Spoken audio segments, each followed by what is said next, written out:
Shalom, selamat sore Bapak Ibu yang dikasihi oleh Tuhan. Bagaimana kabarnya hari ini? Saya percaya dan saya terus berdoa agar kita selalu sehat dan selalu di dalam perlindungan dan penyertaan Tuhan di sepanjang hari ini. Hari ini kita akan belajar lagi satu kebenaran firman Tuhan, melanjutkan minggu kemarin mengenai Amsal-Amsal tentang kehidupan.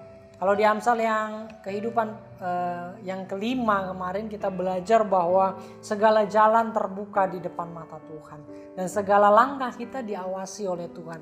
Dan sebab itu kita gak pernah bisa lari sembunyi daripada Tuhan. Kemanapun kita bersembunyi, kemanapun kita lari, Tuhan pasti ketemu dan tangkap kita. Kalau kita gak bisa meresponi dengan baik, kita akan hancur Bapak Ibu. Dan sebab itu jangan lari daripada Tuhan, tetapi larilah kepada Tuhan dengan segala kelemahan kita.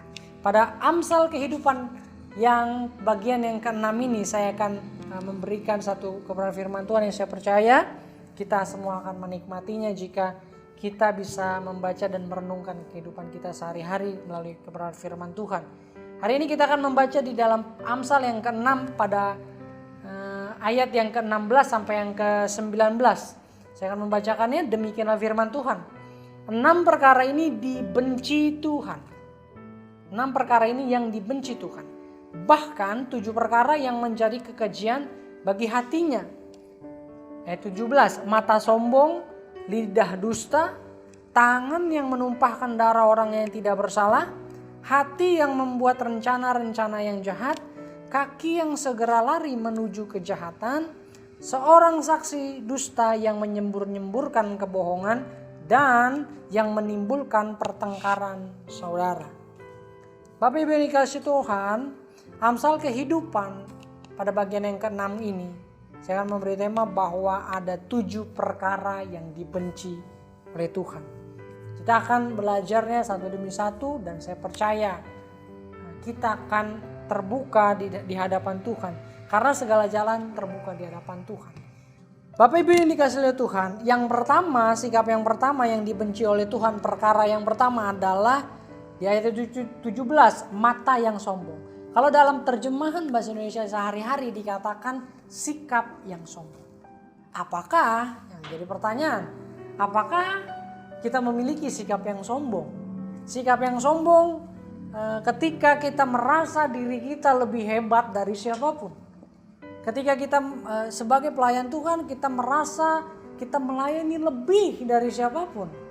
Ketika kita menjadi seorang pengusaha, seorang pekerja, kita lebih daripada siapapun.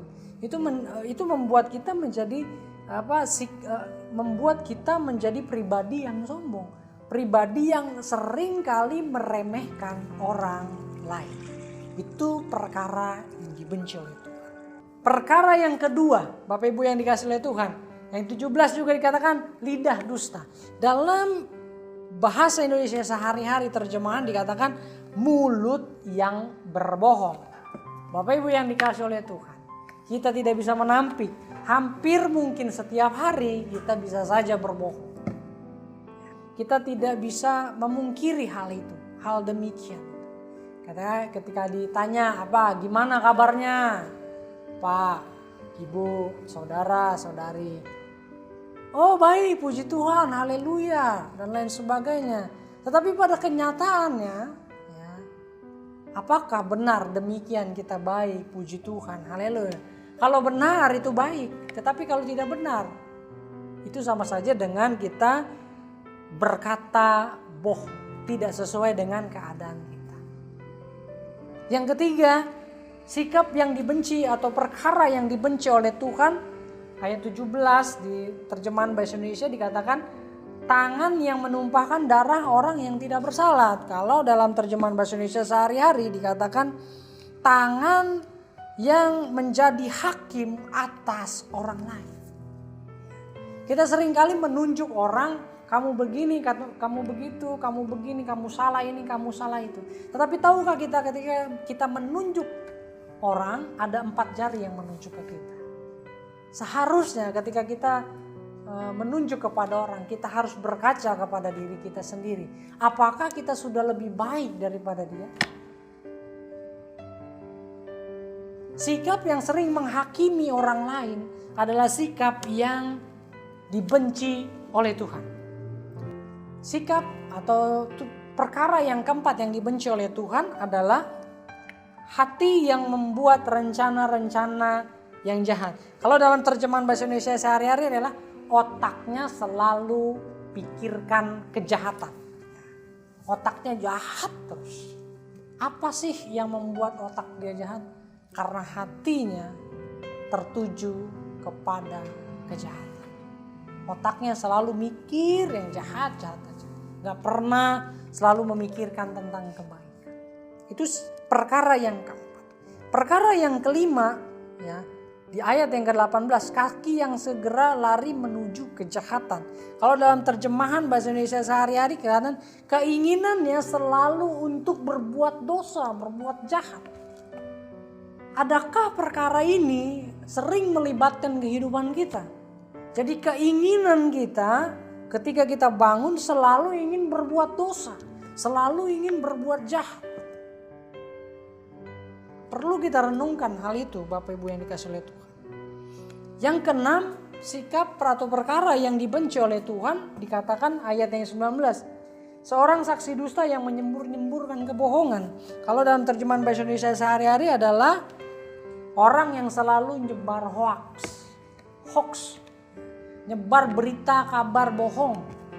Baik itu dalam langsung secara perkataan atau biasanya ada di grup-grup WA, WhatsApp gitu. Yang belum seharusnya, yang harus kita lakukan dalam sebelum kita sharing berita-berita tentang hal-hal yang mungkin saja mengkhawatirkan, seharusnya kita saring sebelum sharing, Bapak Ibu. Dan sikap yang demikian harus kita hindarkan, menyebar-nyebar hoax. Yang ketujuh, yang terakhir, perkara yang dibenci oleh Tuhan adalah dan yang menimbulkan pertengkaran saudara. Kalau dalam terjemahan bahasa Indonesia sehari-hari dikatakan menyebar benih perselisihan. Orangnya selalu jadi kompor. Selalu kompor panas-panasin orang lain untuk benci sama seseorang. Apakah dari 7 perkara ini kita sering lakukan? Jika masih saat hari ini, mari sama-sama kita bertobat, Bapak Ibu yang dikasihi Tuhan. Kiranya Tuhan Yesus memberkati. Maranatha, Tuhan Yesus segera datang. Amin.